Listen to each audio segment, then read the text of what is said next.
Salut à vous les copains. Alors ce matin, une vidéo dont l'idée m'est venue hier en justement faisant une vidéo parlant de YouTube. Une édite vidéo qui peut vous intéresser. Qui peut, je dis bien c'est pas obligatoire. Une vidéo qui peut vous rendre service lorsque vous vous posez la question: mince, j'ai besoin de développer quelque chose qui n'existe pas. Alors développer, qu'on s'entende bien, développer un outil virtuel, un logiciel, une application. Et je sais pas comment m'y prendre globalement et quoi utiliser, et je sais pas comment y arriver. Alors je vais essayer de faire un topo à l'arrache, toujours le même concept, à l'arrache, avec très peu de préparation. J'ai posé le truc 10 minutes en gros, et donc en fait je vais faire confiance à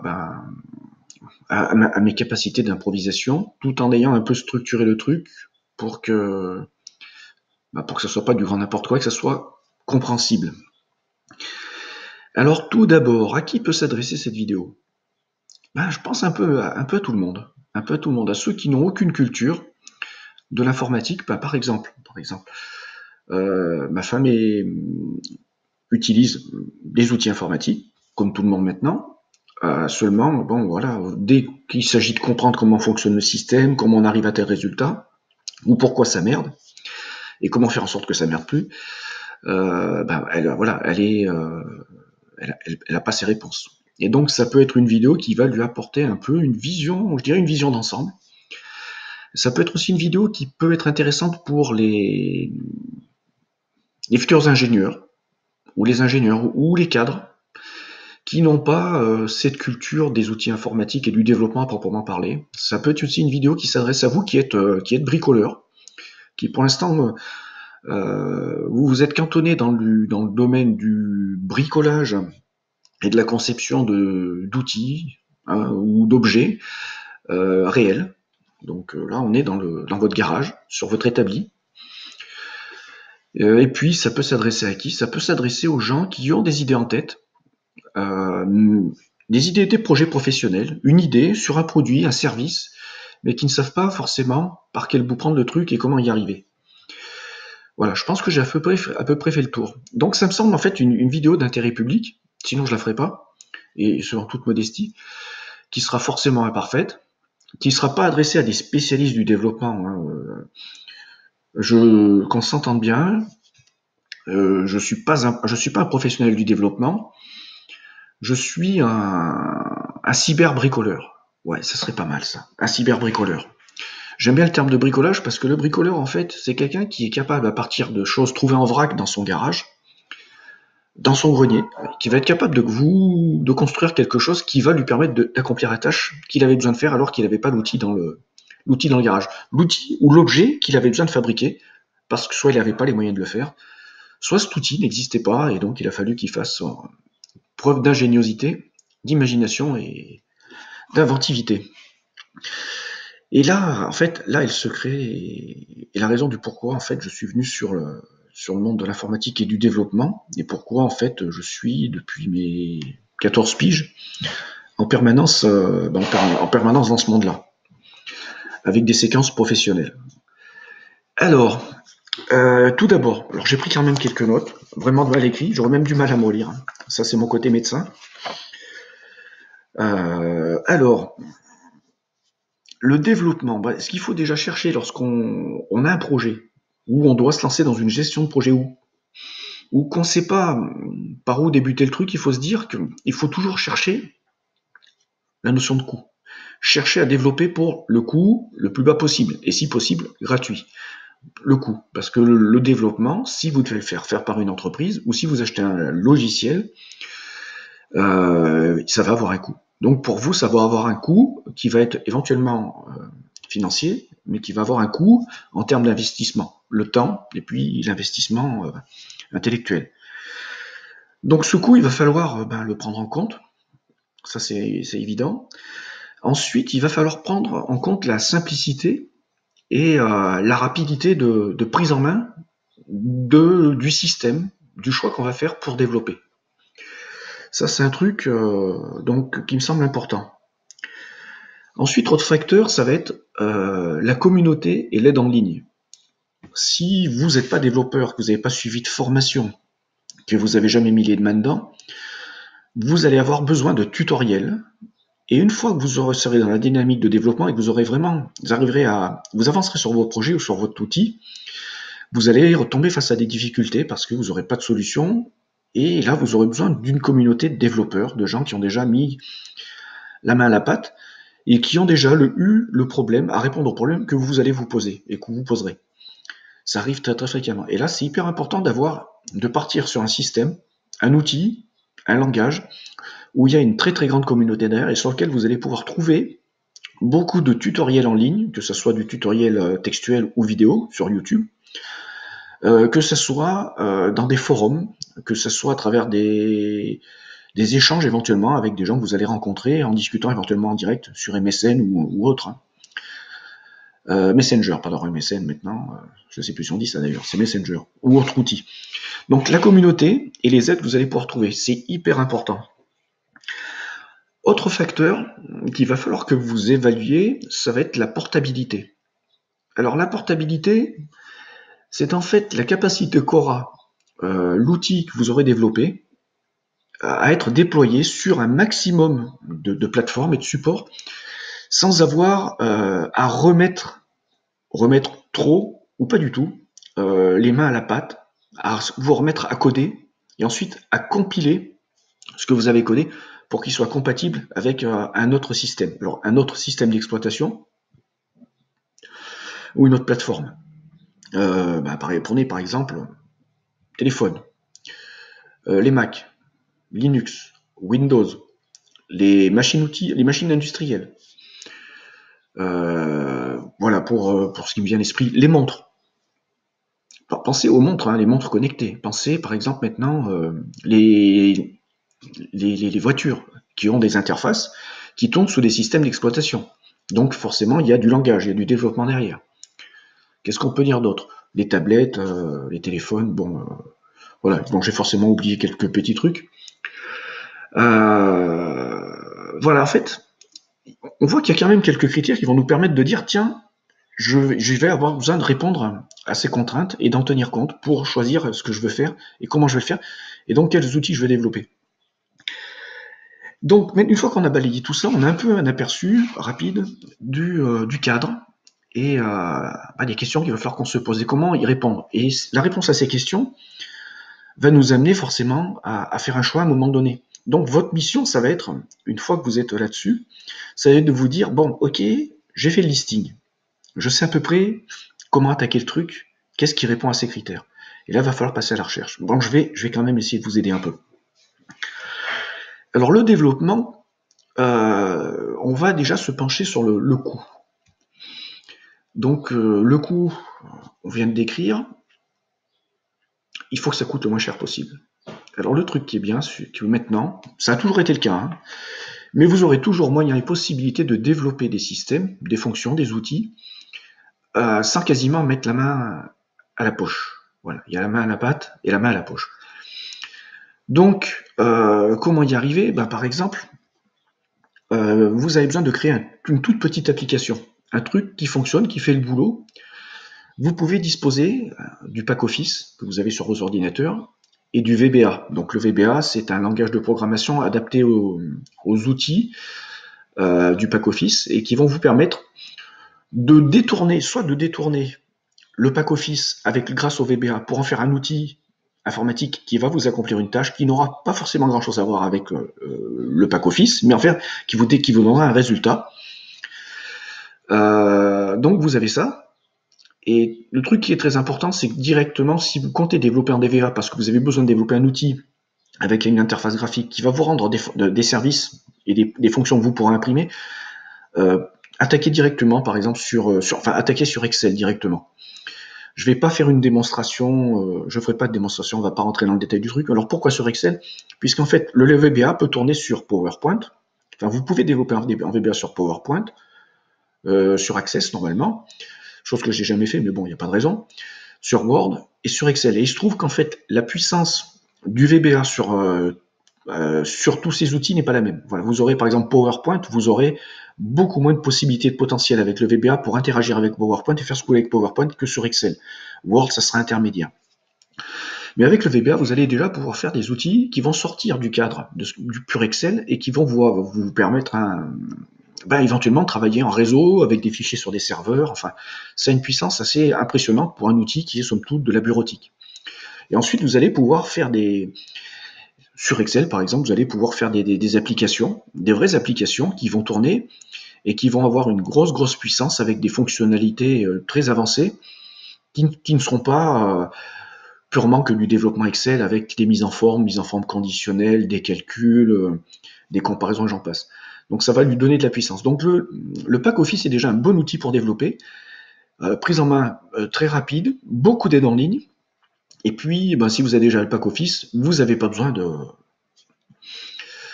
remettre la main à la pâte et au porte-monnaie. Pardon. L'avantage aussi, c'est que dans la plupart des cas, vous prenez le fichier que vous aurez généré qui acceptera les macros, parce que voilà, on va rentrer dans des termes un peu techniques. Vous pourrez prendre ce fichier, l'envoyer sur un copain, et lui-même pourra exécuter ce code, l'utiliser pour sa fonction à lui, sans s'il a le pack Office, et sans bug, et que ça marche.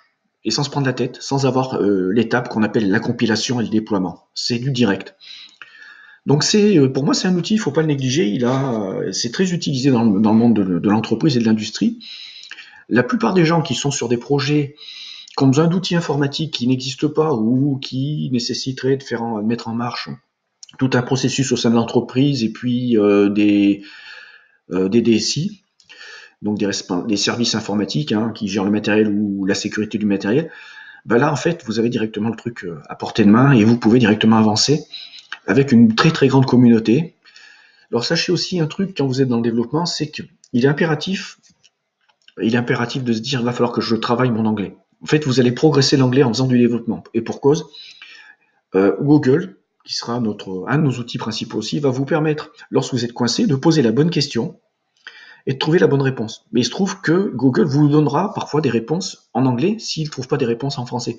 Et là, il va falloir que vous compreniez Google Translate fera le boulot pour vous, quoi, en général. Alors, le pack Office, pour moi, ça reste un des outils à portée de main et incontournable. Voilà, ça c'est déjà. Ensuite, vous avez Visual Studio.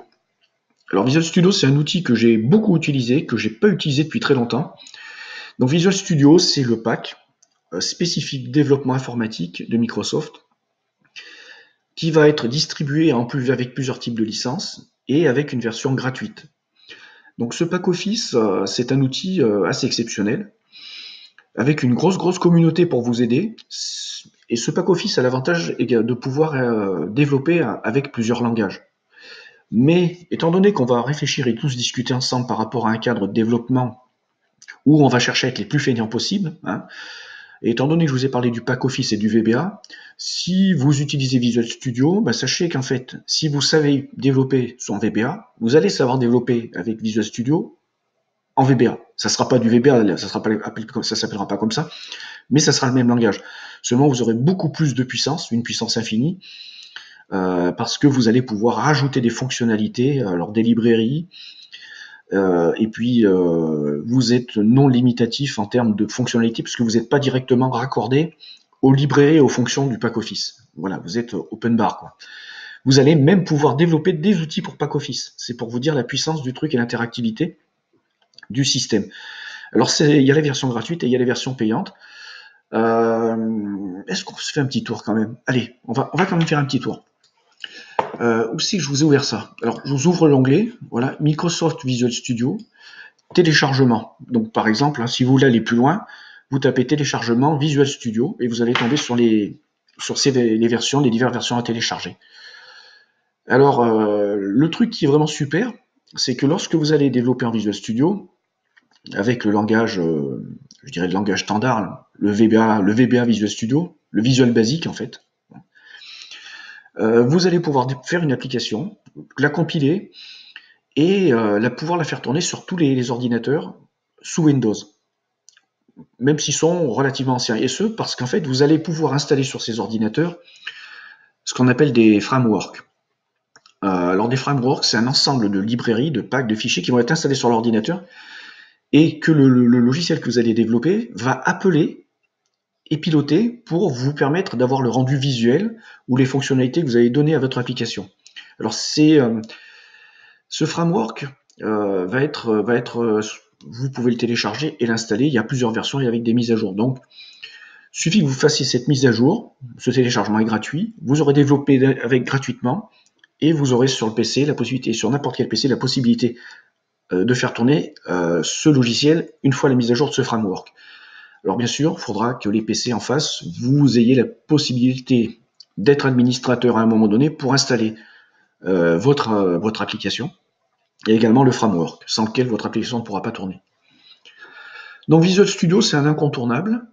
C'est très pratique. L'avantage de Visual Studio, c'est que vous allez pouvoir développer de façon très intuitive votre application avec un système de conception de ce qu'on appelle des formes. Alors certes, forme, c'est formulaire. Moi, ce que j'appelle des pages, voilà, plus simplement. Vous allez pouvoir, par exemple, mettre des zones de saisie de texte qu'on appelle des text box très facilement, ou des outils numériques d'incrémentation, décrémentation, ou du texte, des labels très facilement, avec un système de sélection, et vous faites un glisser, vous déposez, et vous allez pouvoir mettre cet outil à l'endroit où vous le voulez. Et ensuite, en cliquant sur cette page d'édition, et sur l'outil en question, vous allez ouvrir l'endroit où vous allez pouvoir développer, mettre les petites lignes de code qui vont vous permettre d'affecter une fonction, et que ce soit une fonction de calcul, par exemple, à cet outil.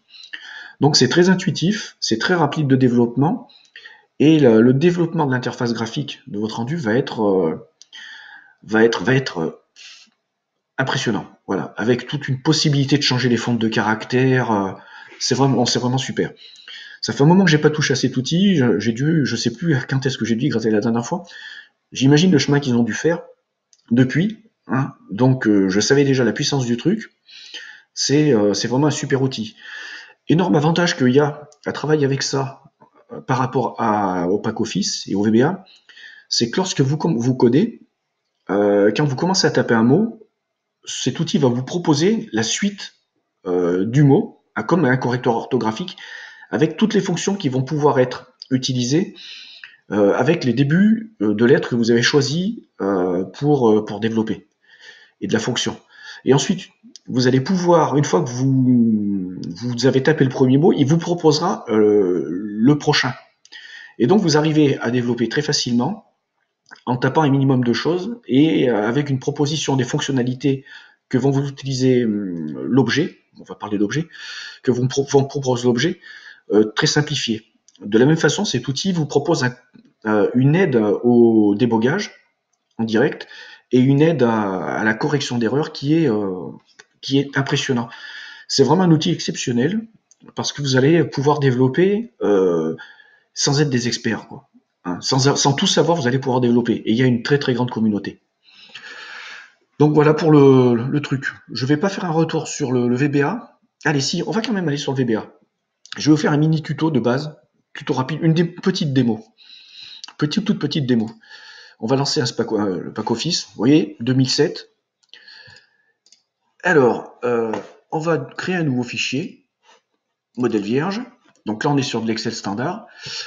Donc, pour développer, en fait, il va falloir que vous trouviez l'outil développeur. Voilà. Et si vous ne le trouvez pas, il va falloir l'activer. Alors, c'est là où j'ai toujours un peu de mal. Moi, avec ma version, c'est Option Excel. Ensuite, vous allez sur... alors, où c'est déjà? Ressources, compléments, personnalisés, options avancées. J'ai toujours un peu de mal avec ces... Gestion de confidentialité, c'est pas là. Compléments. Mince. J'ai du mal. Moi, je travaille pas avec cette version d'Excel. Je travaille très peu avec Excel. Je travaille avec OpenOffice. Et la version d'Excel que j'utilise dans mon boulot, c'est la dernière. C'est le pack Office 365. Je crois que c'est le dernier. Et ça se présente pas du tout de cette façon-là. Alors, on va essayer de trouver personnalisé. Ben voilà. Si, on n'est pas loin. On n'est pas loin. Il faut que j'enlève ça. Il faut que je trouve la fonction des menus. Complément. Mince, je voulais vous faire une démo et puis voilà, je me retrouve marron. En fait, je vais zapper le truc pour pas perdre trop de temps, mais vous allez avoir dans le menu ici une option qui va vous permettre de rajouter les titres ici et les objets que vous allez pouvoir disposer en complément de votre système. Donc là, je ne le retrouve pas intuitivement, je suis désolé. On va passer le truc et on va faire comme si vous le trouviez, mais ça se situe là, quoi. Et ensuite, vous allez être dans développeur. Vous cliquez sur développeur et là, vous allez Visual Basic. Et vous allez arriver sur une feuille qui ressemble un peu à ce qu'on retrouve dans Visual Studio, avec ce qui correspondra vos feuilles. Donc les feuilles, c'est les onglets. Et ensuite, vous allez pouvoir rajouter, insérer des formes. Alors, vous voyez la forme, c'est ce que je vous disais. Vous prenez par exemple un objet, une case à cocher, vous la rajoutez. Et ensuite, en bas, vous avez les objets, enfin les paramètres. Vous allez pouvoir rebaptiser, changer le texte. Vous voyez, je change le texte, je valide. Et si vous voulez savoir ce que ce code doit effectuer, vous cliquez dessus et vous arrivez dans la partie édition. Et là, par exemple, vous faites msgbox, coucou. Alors, ne pas oublier les apostrophes, enfin les guillemets, pardon. Et puis vous faites ça. Ensuite, vous faites par exemple, alors on est toujours en développeur. J'ai du mal, j'ai vraiment du mal. En fait, je code jamais quasiment avec ça. Où c'est qu'on est, où c'est qu'on est, où c'est qu'on est. Ah merde, erreur sur erreur. Il y a une fonction, voilà, exécution. Vous faites compiler. Vous faites compiler. En fait, si ça vous sort pas d'erreur, ça veut dire que vous n'avez pas fait de faute de syntaxe. Et lorsque vous allez lancer le programme et appeler par exemple cette user form, vous allez avoir un message qui va s'apparaître au milieu de l'écran. Je vous fais pas la démo.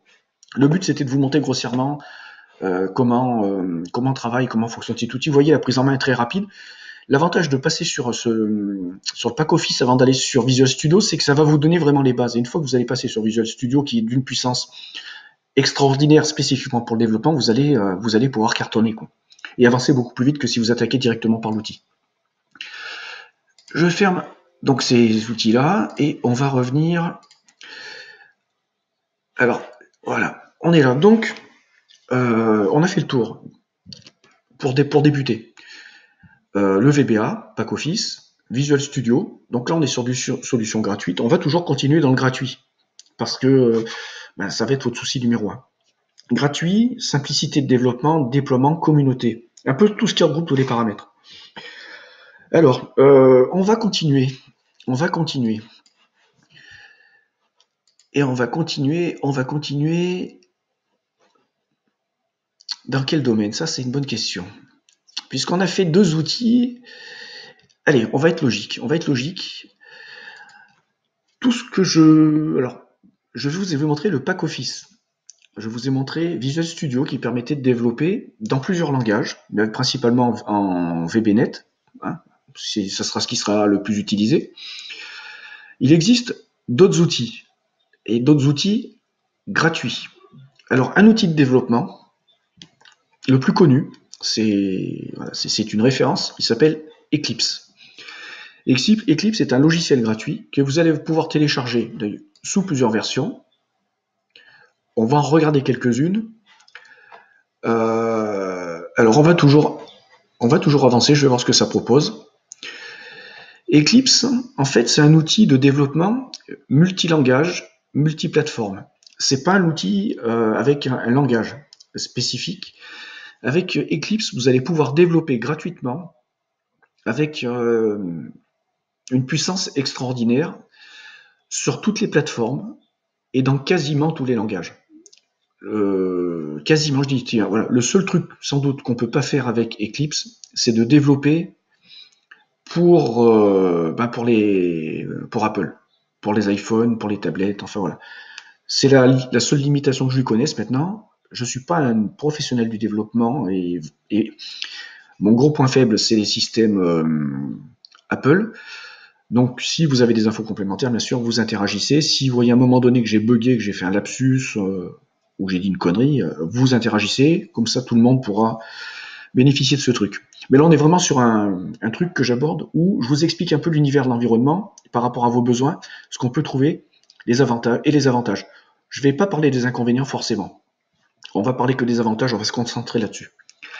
Donc, vous avez Eclipse qui, lui, va vous permettre de développer sur les téléphones Android. qui va vous permettre de développer des applications Microsoft en visual, basique. On va être non restrictif. On va voir, alors là je vous cite que 2 exemples, mais tous les langages de sont encaissés. Alors le principe il est simple, vous installez Eclipse, et ensuite dans la partie fonctionnalité, vous allez lui mettre dans la gueule ce qu'on appelle des SDK. Alors SDK c'est Software Development Kit. Ces SDK en fait, c'est un peu l'équivalent de ce que je vous ai cité précédemment du framework. Mais le framework c'est côté utilisateur, le SDK c'est côté développeur. Donc c'est un pack de librairies que vous allez télécharger, installer sur votre ordinateur et que les outils de développement vont appeler. Et vous, quand vous allez développer, vous allez appeler les fonctions qui sont contenues dans ce framework et ça va décupler, ça va donner la potentialité de développer dans un langage particulier pour faire votre application. Donc avec Eclipse, vous allez pouvoir développer dans tous les langages. Si je devais vous dire par quel langage débuter sous Eclipse, ça serait le langage qui va être, je dirais, installé d'office. J'ai bien dit office, ça ne veut pas dire pack office. Hein, c'est d'office, c'est-à-dire vous téléchargez le pack, vous aurez ce langage dedans. Ce langage, c'est le Java. Et là, c'est super intéressant de passer, d'utiliser le processus que je viens de vous donner, en partant du plus simple, du plus rapide de prise en main, donc le VBA du pack office, le plus général, le plus puissant dans ce domaine-là, sans apprendre trop de choses supplémentaires, Visual Studio de Microsoft. Et là, en termes d'équivalence, mais avec beaucoup plus de puissance, de souplesse, et toujours avec la gratuité, mais avec un autre aspect qui va être la portabilité. Vous avez Eclipse avec le Java. Donc le Java, vous en avez peut-être déjà entendu parler à travers Internet, parce que parfois ça vous a proposé de télécharger des plugins ou d'activer quelque chose dans votre navigateur pour que les plugins Java puissent être utilisés. Ça peut-être que ça vous parle. Des fois, vous avez peut-être vu des mises à jour où ça s'affichait quelque part. Vous devez mettre à jour le Java JRE version 7 points machin, et ainsi de suite. Ça peut-être que ça vous parle. Le Java, vous en avez peut-être entendu parler également si vous avez parfois fait cette fonction, on est sur une page web, inspecter le code source de la page, hein, et que vous avez regardé et vous voyez par exemple des balises script, hein, et en fait dedans vous aurez je ferme l'onglet, vous aurez des bouts de développement des pages HTML que vous chargez qui auront été développés en JavaScript. Le JavaScript qui est un Java orienté pour fonctionner sur les navigateurs web. Voilà, et spécifiquement pour les fonctions d'affichage, et pas que, puisqu'il y a eu des librairies créées qui vont augmenter la puissance de cela. Mais bon, on va pas parler d'Internet tout de suite, on va y venir après. Donc avec Eclipse, vous allez pouvoir développer dans tous les langages, sur toutes les machines, et en multiplateforme, en utilisant le Java. Alors le langage Java, il est assez extraordinaire, puisqu'une fois que vous développez en Java pour Windows, donc tout ça en relation avec ce qu'on appelle un runtime, je ne sais plus le terme exact, je ne me rappelle plus. Mais vous allez installer un pack sur votre ordinateur qui va faire que votre ordinateur va être capable de faire tourner des applications sur Java. Donc c'est ce que je vous appelais tout à l'heure, Java, et avec les versions JRE, blablabla, blablabla. Voilà, blablabla, tout le monde dit blablabla maintenant. Donc je dis blablabla. Donc vous installez ce Java, il est installé d'office, vous développez là-dessus, et vous allez développer une application qui va pouvoir tourner sur Mac, sur Linux, et sur Windows. Tout simplement, chacune de ces plateformes, ce qu'elle va faire, c'est vous allez installer la librairie Java, le JRE, qui va vous permettre de faire tourner l'application en Java sur ces 3 machines. Donc vous voyez l'intérêt, c'est qu'avec cette machine, vous allez pouvoir développer pour n'importe quel type de système. Et avec un seul développement. C'est assez extraordinaire. L'avantage au niveau en termes de portabilité, c'est que quand vous savez développer avec Eclipse et avec Java, vous allez également pouvoir développer côté serveur. Sans trop de boulot. C'est-à-dire que vous allez pouvoir développer une application que vous allez mettre sur un serveur et qui ensuite va fonctionner sur le navigateur web, sur le client d'utilisateur. Donc, en fait, vous savez utiliser Eclipse, vous savez faire des programmes d'une très très grande puissance avec le Java multiplateforme. Un autre avantage du Java, la portabilité, c'est que, supposons que vous soyez dans l'industrie et que vous ayez une idée de développer un système qui puisse tourner, lui, sur un ordinateur que j'appellerais industriel et non conventionnel, c'est-à-dire un assemblage de cartes électroniques diverses et variées. Là, votre truc, en fait, c'est que vous allez partir sur un système qui va être basé Linux, toujours gratuit, vous installez Linux, vous compilez un noyau, et ce noyau aura toute la config nécessaire pour pouvoir tourner avec les cartes électroniques que vous voudrez pour votre système. Donc, carte électronique et interface utilisateur. Et ensuite, vous installez le JRE, qui va bien, et vous allez pouvoir développer en Java gratuitement sur votre système. Moi, j'utilise des machines d'une puissance extraordinaire pour la vision artificielle pour contrôler la qualité des produits finis. Dans l'occurrence, il s'agit des bouteilles. Le système tourne sur Linux, c'est une grosse boîte industrielle, avec un écran tactile, un stylet, quelques touches clavier, une molette, enfin ce qui permet d'émuler en gros une interface, un ordinateur, mais avec des outils industriels solides et non détériorables. Et tout ça se retourne sous Linux, avec un noyau compilé pour pouvoir dialoguer avec les cartes et faire le boulot, tous les périphériques. Et ensuite avec une couche avec Java d'installer sur le système et l'application développée par cette entreprise qui est en Java. Et tout ça, donc, l'avantage, c'est que cette boîte aura mis 0 centime du début jusqu'à la fin, hormis le matériel qu'elle a acheté pour le développement, le matériel physique, pour le laboratoire, pour le R&D. Mais concernant les licences, il n'y aura eu aucune licence d'achetée. Voilà, donc ça, c'est intéressant. Donc ensuite, ce Java, il est extraordinaire parce que c'est ce qui va vous permettre... Ah, il faut que je le retrouve. C'est ce qui va vous permettre de comprendre et de développer très rapidement sur Android. Voilà, il se trouve que le système Android de Google fonctionne un peu comme les machines industrielles que je vous ai décrites, c'est-à-dire que Android tourne sur un Linux. Voilà, c'est une architecture basée Linux, que tout le monde commence à connaître.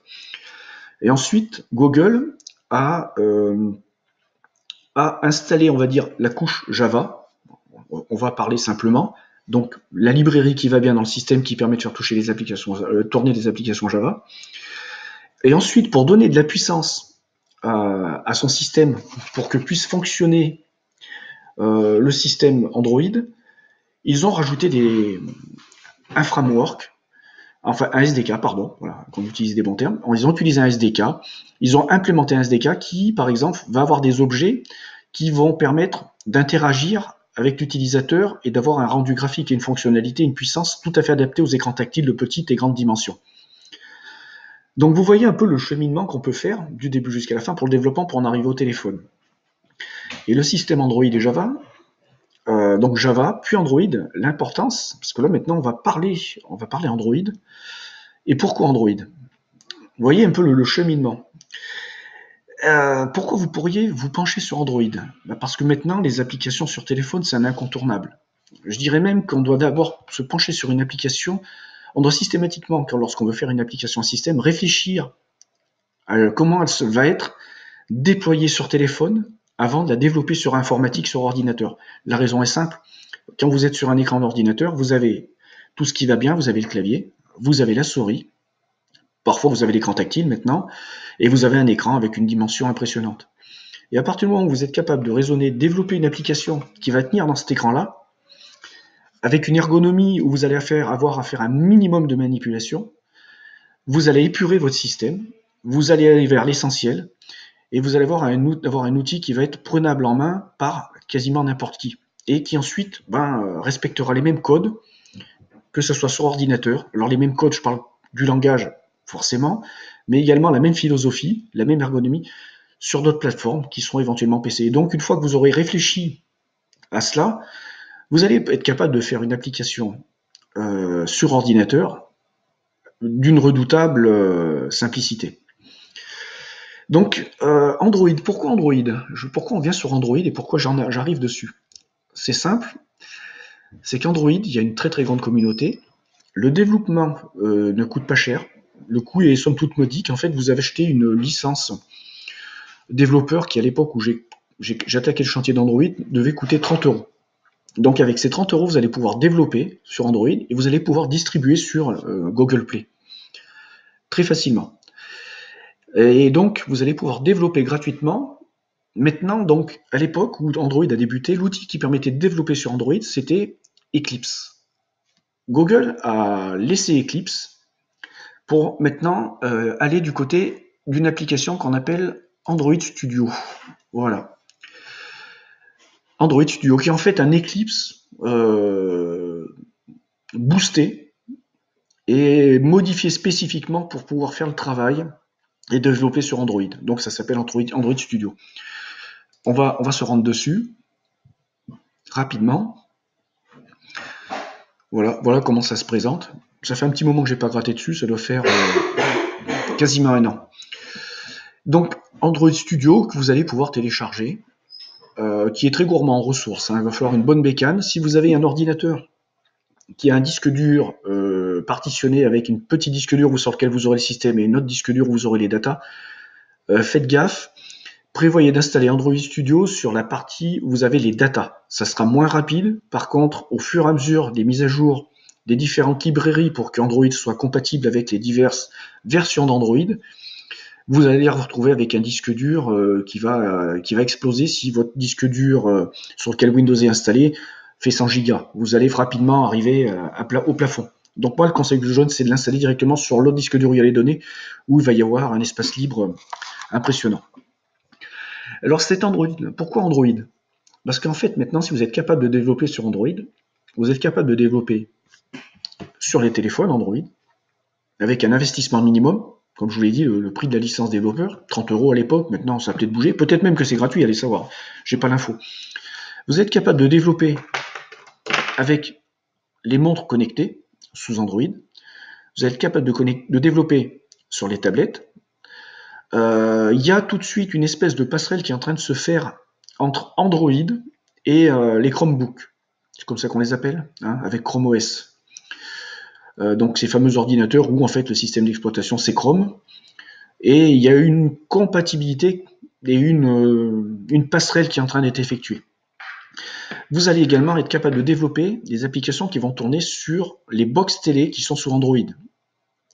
Vous allez être capable aussi de développer des applications qui ont comme système d'exploitation global à l'intérieur Android. Donc forcément avec une couche, avec un système Linux planqué derrière, et puis un peu de Java, certainement. Là, toujours corriger si je dis des conneries, parce que là je m'avance un peu, bien que j'ai développé des applications sur télé, avec Android. Et l'autre chose intéressante avec Android, c'est que beaucoup maintenant d'ordinateurs embarqués, d'interfaces informatiques et graphiques sur les télés, les voitures, sont compatibles Android ou tournent sous Android. Voilà, par exemple, j'ai un pote qui avait une console d'origine sur sa Ford. Alors c'était quelle version? C'est pas une Focus, je me rappelle plus du modèle. Enfin une Ford assez récente et avec un système de gestion, une interface fonctionnelle, limitée. Il a commandé en Chine pour 400 balles, 500 balles, une interface compatible qui tourne sur Android. Et donc depuis, sa bagnole dialogue du point de vue informatique avec cette console, et cette console a tout le système Android dedans avec toute la potentialité d'Android. Et donc vous pouvez développer des applications qui vont tourner maintenant sur vos télé avec Android. Donc là, vous voyez, le truc Android, le coup génial de Google sur Android, c'est cette portabilité tous azimuts. Bien sûr, il n'y a pas la compatibilité avec tout ce que développe Apple, c'est clair. C'est deux chemins parallèles, mais qui ne se rencontreront quasiment jamais, si ce n'est qu'ils se piquent des idées respectives de l'un à l'autre. Donc voilà, on part dans un processus. Alors, pour continuer ce cheminement, lorsqu'on se pose la question de ces applications, on en arrive à un moment donné peut-être à se poser la question, et Internet dans tout ça? Internet dans tout ça.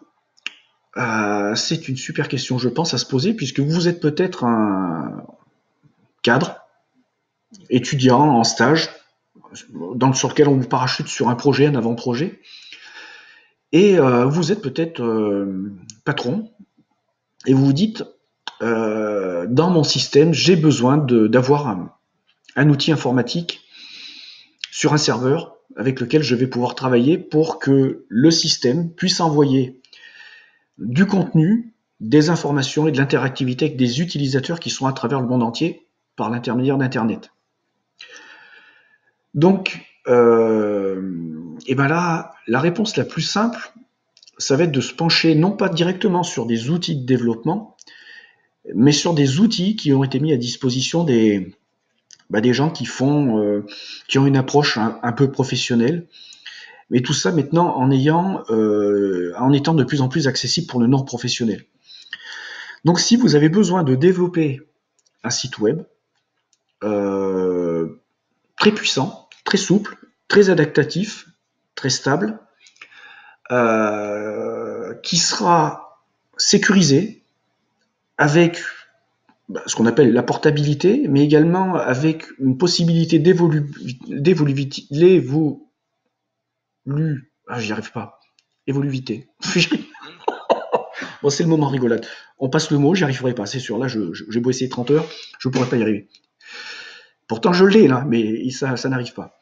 Donc, si vous avez un système qui doit évoluer dans le temps, il faudra vous pencher tout simplement vers le plus simple, le plus rapide et le plus facile de prise en main. Ça va être ce qu'on appelle les CMS. Alors, les CMS, c'est Content Management System. Terme anglais toujours. Donc, ces CMS, vous en avez principalement 3. 2 qui font le même travail, qui auront leurs avantages et leurs inconvénients. On va parler que des avantages, d'ailleurs. Je vais rester que sur les avantages des systèmes. Vous allez avoir WordPress. Vous connaissez sans doute WordPress. Des tas de gens ont créé des sites internet sous WordPress. Vous regarderez des fois des gens ont fait dans le gratos total et ils ont un site ou un blog et vous regarderez wordpress.com. Donc l'avantage de WordPress, c'est que c'est le numéro 1. Ça, c'est indéniable. Donc il y a une très très grande communauté d'utilisateurs et de développeurs. Ensuite, vous avez Joomla, qui, lui, pour moi, son point positif, c'est son interface administration. C'est-à-dire l'endroit où vous vous connectez en tant qu'administrateur et où vous allez pouvoir modifier et rajouter du contenu à votre site. C'est beaucoup plus intuitif, beaucoup plus logique. Ça ressemble beaucoup plus à un logiciel conventionnel. Et ensuite, le troisième, qui est en fait pas du tout de la même famille que les 2 précédents, ça va être un CMS qui va être orienté pour faire des boutiques en ligne. Ce CMS, celui que je conseille, qui a les avantages des 2 précédents, mais qui est spécifiquement pour faire des boutiques en ligne, c'est PrestaShop. Alors, qu'est-ce que sont ces CMS concrètement? Alors, ce sont ces CMS, quand vous allez vouloir les installer, en fait, c'est un méga logiciel qui est en format zip. Et lorsque vous le dézippez sur votre ordinateur, vous n'allez pas pouvoir le faire tourner sur votre ordinateur tel quel. C'est vraiment fait pour être installé sur un serveur sur Internet ou un serveur que vous aurez mis et installé sur votre ordinateur. Et donc, quand vous ouvrez ce zip, vous regardez à l'intérieur, vous allez vous retrouver en fait avec des centaines, voire des milliers de répertoires et des dizaines de milliers de fichiers en tout genre. Des fichiers qui vont être avec des extensions CSS, des fichiers qui vont être des fichiers images, donc BMP, JPEG, non BMP très peu, JPEG et PNG, des fichiers CSS, là ça commence à piquer un peu, qui sont des fichiers en fait qui contiennent des codes de mise en forme. Par exemple, le CSS, c'est ce qui permet une page web d'avoir telle forme de caractère. Voilà. Et si vous allez dans ce fichier CSS, que vous changez la forme de caractère, la page web prendra la forme de caractère que vous avez mis dans ce CSS. Vous allez avoir des fichiers .js, donc les fichiers .js chez JavaScript, ce que je vous ai parlé tout à l'heure, la relation avec le Java. Donc ces fichiers JavaScript, c'est des fichiers qui vont être appelés par votre page HTML, celui de l'utilisateur, et qui vont avoir cette potentialité d'interactivité graphique, mais également interactivité en termes de traitement d'informations et de données pour vous restituer ça de point de vue visuel sur votre ordinateur. Vous allez trouver des fichiers XML. Donc XML, c'est des fichiers typiquement de structure de base de données. Donc en fait, voilà, un fichier d'installation sur un système, sur un serveur d'un CMS, ça va être un zip avec tous ces fichiers. Et vous, le boulot que vous aurez à faire, ça va être de prendre ce fichier zip, de le dézipper, d'utiliser un un hébergeur de site web et de lui envoyer la totalité de ses fichiers, et ensuite de lancer un des fichiers comme page principale, qui lui va vous demander de rentrer des informations pour pouvoir installer et faire tourner de façon définitive tout le système.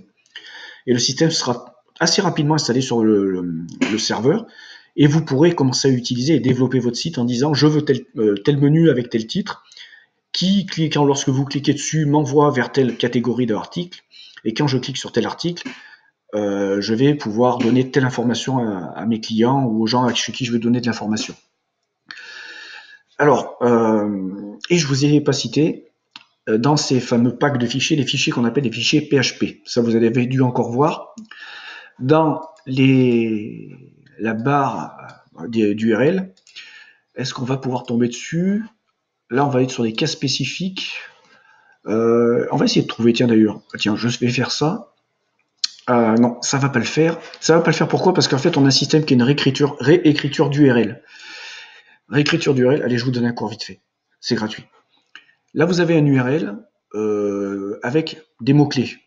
Normalement, un système de publication, un CMS, lui, ne fabrique pas un URL sur la base de ces caractères-là. Vous allez avoir un URL qui sera, je vous dis une connerie, moi, mais par défaut, une série de chiffres et de lettres, et qui se termineront par PHP. Voilà. Ça serait ça. Et donc le système, le serveur, lorsqu'il est configuré avec votre CMS, va pouvoir transformer ça, qui ne vous parlera pas, en un titre qui ressemble à ça. Donc ça, c'est de la réécriture d'URL. Voilà, ça, c'est. Voilà, je vous donne des informations. Qu'est-ce que j'étais en train de vous dire sur ça? Donc, vous avez certainement vu ces URL avec des extensions .php. Le PHP, c'est le langage le plus couramment utilisé sur les serveurs web qui permettent de générer du contenu interactif, de faire du calcul et d'envoyer ces résultats au client. Donc le client, c'est vous. En termes de développement, vous avez le serveur et vous avez le client. Et le client, c'est vous, mais techniquement parlant, c'est votre navigateur web. Voilà, on a balayé pas mal de choses. Alors, sachez que lorsque vous installez un CMS, que ce soit un CMS pour une boutique en ligne, PrestaShop, ou un CMS de publication, vous allez en fait aussi devoir, de façon plus ou moins transparente, créer une base de données sur votre serveur. Et le CMS, lui, va dialoguer en permanence avec cette base de données et aller y écrire et y lire des données, celles que vous allez lui mettre dans la gueule et celles qui vont être demandées au serveur lorsque vous allez, vous en tant que client, faire un rafraîchissement de votre page et ou voir le contenu d'une page. Donc les bases de données, la plus utilisée, c'est SQL. Voilà, donc je vous dis ça. Maintenant, on commence peut-être à avoir des outils avec d'autres bases de données. Oui, j'en ai vu. Je commence à en avoir vu. D'ailleurs, des bases de données, j'en apprends tous les jours. Voilà, on a fait ce topo. Alors, un éventail assez large. Est-ce que j'ai rien oublié? La question est là. Est-ce que j'ai rien oublié? J'ai pris quelques notes. Alors, voilà, regardez les notes que j'ai prises, ça se résume à ça. Hein. Voilà. Donc, c'était vraiment un topo en long, en large et en travers pour s'y retrouver un peu, à avoir un 360 du développement par rapport à vos éventuels besoins. Mais j'ai oublié une catégorie. Si vous êtes bricoleur, si vous êtes un geek et qu'à la fois vous êtes bricoleur, ou vous avez un besoin, par exemple vous êtes dans une entreprise qui développe ou qui veut développer un truc. Et si dans vos équipes vous avez des gens qui sont un peu débrouillards, démerdards, vous pouvez vous dire merde, j'ai besoin de développer un produit électronique qui ait certaines fonctions. Mais voilà, je suis un peu dans l'expectative parce que j'ai pas une grosse équipe R&D ou je sais pas comment faire, ainsi de suite. Ben là, en fait, vous allez pouvoir toujours faire dans le gratuit, quasiment dans le gratuit. Et la solution, c'est celle que j'ai explorée, que j'ai utilisée, que j'utilise d'ailleurs. C'est ce qu'on appelle les Arduino. Alors Arduino, c'est des cartes telles quelles, en fait, c'est des mini-automates. Moi, je vais dire ça comme ça, qui se connectent USB à votre ordinateur. Ici, vous pouvez brancher une alimentation. Là, vous avez des bornes sur lesquelles vous venez mettre, brancher des fils, vous en cliquez. Et ces cartes-là ont des entrées, des sorties, des portes communication, porte série, et puis des entrées analogiques et des entrées logiques. Analogique, logique, donc tout ou rien, ou analogique, c'est-à-dire une variable, une sortie de tension variable. Donc ça coûte, si c'est de la copie, vous allez trouver ça peut-être même à 7-8 euros sur Internet. Si c'est des originaux, enfin les certifiés, vous allez trouver ça peut-être à 15-20 euros. Et vous allez trouver cette carte en format standard, je dirais format labo, mais aussi vous allez la trouver en format mini, c'est-à-dire un truc qui doit faire 4 cm de long et qui peut se mettre directement dans une boîte que vous aurez fait avec une imprimante 3D. Vous pourrez très bien faire, c'est mettre ça dans une imprimante 3D. Cette carte, si je devais dire sa dimension, elle fait 8 cm par 4, quoi, à peu près, hein, 8 par 4, pour une épaisseur totale de 1 cm. Donc on peut totalement envisager de mettre ça. Mais si vous tendez vers la miniaturisation, vous avez des Arduino mini qui sont d'une taille, mais voilà, vous avez vraiment le format mini pour être portabilité maximum. Et ça sera exactement les mêmes développements, ça sera la connectique qui sera différente. Donc ces cartes, l'avantage qu'elles ont, c'est que vous allez pouvoir connecter par l'intermédiaire de ces pins tout un tas de capteurs. Alors des capteurs ou des actionneurs ou des périphériques. Vous allez pouvoir raccorder des sons pour mesurer les intensités, des capteurs pour faire des mesures de tension. Vous allez pouvoir raccorder des capteurs divers et variés, hein, vraiment des capteurs d'humidité, des capteurs de gaz. Écoutez, en fait, tout ce que vous pouvez avoir à imaginer tous vos besoins, vous allez pouvoir les trouver, ces capteurs existent. Et le prix, il va de 30 centimes à 10 euros, quoi. C'est un prix 3 fois rien. Avec ça, vous pouvez très bien faire un détecteur de fumée ou un détecteur de gaz qui sera aussi bon, peut-être voire même meilleur que ceux que vous allez acheter, vous allez payer 20 euros. Parce qu'en fait, meilleur, pourquoi? Parce que vous aurez développé exactement le produit dont vous avez besoin. Avec cette carte, vous allez pouvoir vous connecter en rajoutant une autre carte, une communication Ethernet, une communication Bluetooth, une communication série, par le port série, une communication Wi-Fi. Voilà, en fait, vous allez pouvoir faire dialoguer cette carte, avec une infinité, d'ailleurs avec d'autres cartes de ce type, avec votre ordinateur, avec votre téléphone, avec un serveur sur Internet. Et tout ça, en fait, là où c'est génial, bon là je l'avais installé parce que j'ai regardé un peu la semaine dernière, c'est que l'outil de développement, il est là, un peu de temps pour se lancer, il est là, et il est là. Et vous allez pouvoir, je vous montre un peu l'interface, pouvoir y raccorder, vous définissez les cartes, le type de carte, puisque le type de carte, c'est là où c'est super fabuleux cet outil, et ces cartes Arduino, c'est qu'il y a plein de cartes et modèles de cartes Arduino différents. De la plus basique, celle-ci, à la plus évoluée avec beaucoup plus de puissance. Moi, j'utilise de la Uno et de la Mega. La différence, c'est le nombre de ports de communication, ports série de communication, et le nombre d'entrées-sorties et la mémoire disponible pour les datas, comme pour le programme une fois compilé. C'est du super matos, c'est hyper robuste. Franchement, c'est hyper stable. J'ai fait tourner des applications, l'équivalent d'un compteur Linky, en fait, hein, que j'avais développé, avec une carte de ce type-là. Alors un compteur Linky version Laurent Collat, hein, qu'on s'entende bien. Mais enfin, un truc qui mesurait la puissance au courant continu, alternative. J'avais développé ça pour mon installation solaire. Puis après, j'ai décidé de virer et de passer sur du plus simple. Mais ça fonctionnait, hein, zéro bug. Le seul problème que j'avais eu, c'était avec la puce Wi-Fi, qui est modèle ESP quelque chose, 8860 ou je ne sais plus.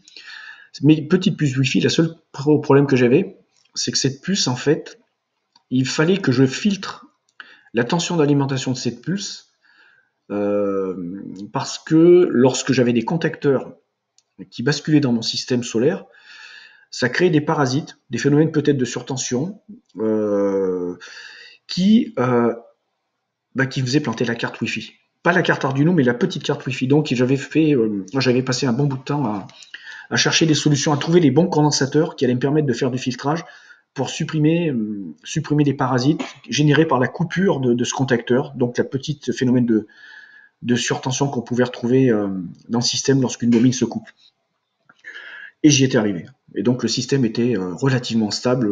Je pouvais dialoguer à distance et piloter. Alors avec ces cartes, avec des relais, avec des résistances, avec la petite carte Wi-Fi, avec une autre petite carte qui avait une batterie et une horloge interne, je pouvais dialoguer avec un programme que j'avais développé sur un serveur en PHP et une interface HTML. Je pouvais piloter mon installation à distance.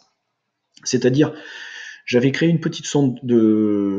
une petite sonde pour capturer l'intensité lumineuse, ce qui me permettait de savoir, par exemple, tiens, il fait soleil, donc là, je peux démarrer mon installation solaire en automatique, et je pouvais à distance, dans ma carte, programmer ma carte, et lui dire, voilà, le seuil de luminosité, je veux le baisser, donc j'allais sur une page web que j'avais créée, qui était protégée par mot de passe, sur mon serveur, je lui rentrais la valeur, et dans les quelques secondes qui suivaient, ma carte prenait la nouvelle valeur.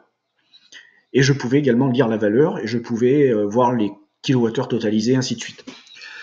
Voilà, c'est pour vous dire que ce système-là, cette carte, si vous avez de l'imagination, si vous avez des notions de développement, si vous connaissez déjà un peu le Java, et oui, très important, et bien en fait, avec cette fonction, cet outil, vous allez pouvoir développer des systèmes électroniques qui vont être des protos ou pas, qui vont être des choses que vous allez peut-être même pouvoir à un moment donné utiliser, des produits que vous allez peut-être pouvoir commercialiser après tous les passages obligatoires, mais faire du laboratoire, quoi. Ces cartes Arduino sont utilisées dans le milieu, dans les écoles d'ingénieurs. Hein, les ingénieurs apprennent et utilisent ces cartes parce que c'est vraiment une très très bonne passerelle et c'est quelque chose qui a une puissance extraordinaire pour un prix de 3 fois rien, quoi. Une carte, je vous l'ai dit, si vous prenez une copie 7-8 euros, logiciel de développement gratuit et les cartes périphériques et annexes, en gros, un projet ambitieux avec beaucoup de technologie dedans, vous en avez pour 50 euros de matériel. Et alors, le truc qui est super bien, c'est que vous allez acheter cette carte, et vous allez acheter une petite carte sur laquelle vous allez pouvoir, qui va être une carte de laboratoire sur laquelle vous allez pouvoir connecter vos composants, les déplacer, sans avoir à faire de soudure, et mettre vos connectiques, des diodes, des transistors, des résistances, ainsi de suite. Et vous allez pouvoir avoir des rendus visuels, piloter les diodes, des écrans LCD. Vous allez pouvoir foutre des écrans LCD avec cette carte-là, et divers et variés. Voilà, donc on est parti très loin, quoi. C'est une vidéo qui, franchement, si vous avez tenu jusqu'au bout, je dis chapeau. C'est que soit vous avez un besoin urgent, soit que vous êtes vraiment curieux, et auquel cas je vous remercie, parce qu'en fait, cette vidéo est vraiment pas préparée, plus que ça, quoi. C'est 10 minutes de préparation. C'est vraiment fait à l'arrache. Si j'ai réussi à vous tenir aussi jusque-là, d'ailleurs, mettez-moi un message. Parce que ça va être intéressant de savoir qui sera allé jusqu'au bout de cette vidéo. Si vous avez des remarques positives et négatives, hein, vous pouvez y aller, vous pouvez me striker, c'est pas un souci. L'important, si vous me strikez, c'est de dire pourquoi. Voilà, c'est de dire pourquoi vous me strikez. Moi, un pouce vers le bas, ça me gonfle, non pas parce que c'est un pouce vers le bas, mais parce que je sais pas pourquoi. Ou j'ai pas bon, ou j'ai merdé, quoi. Dites-moi-le. Ou vous n'êtes pas d'accord. Sur le fond, plus que sur la forme, hein. On est d'accord, là vous n'êtes pas sur la chaîne où je vais préparer les vidéos pendant 3 semaines et où je vais pas préparer 3 semaines au montage. Les vidéos, je les prépare 10 minutes, grand max. Je fais le truc en one shoot et je télécharge direct. Donc j'accepte le fait qu'il y aura tout un tas de lacunes, d'imperfections, de manques. Et ces lacunes, ces manques vont être corrigés par vous qui voyez la vidéo et par moi, peut-être dans une vidéo suivante ou en commentaire où je viendrai rajouter de l'info pour corriger ma langue qui aurait fourché ou mon cerveau qui aurait bugué. Comme par exemple sur Excel où j'ai pas été capable de trouver la fonction qui permettait d'activer le menu développeur sur sur Excel du pack Office. Voilà. Bah écoutez, merci. Là, on avait vraiment fait un tour. Alors maintenant, je vais juste dire, il existe des tas d'autres d'outils pour développer, aussi bien du point de vue des cartes électroniques. Vous avez d'autres cartes électroniques. C'est pas le seul, c'est pas l'unique. Vous avez d'autres langages de programmation, vous avez d'autres outils de programmation.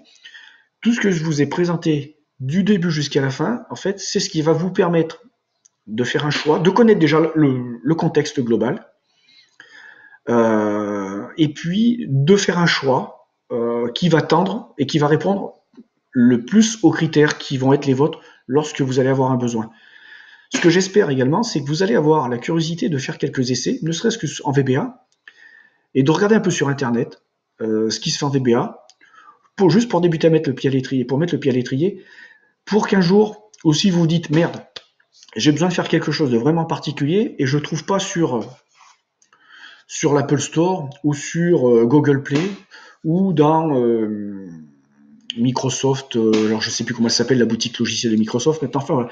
Si jamais vous avez un besoin particulier, que vous puissiez vous dire, tiens, je peux le faire moi-même, sans attendre qu'une boîte le développe ou sans payer quelque chose, ne serait-ce qu'un prix modique. Allez, sur ce, je vous laisse vraiment, je vous remercie. Si vous avez aimé, forcément, voilà, vous partagez la chaîne, un pouce vers le haut.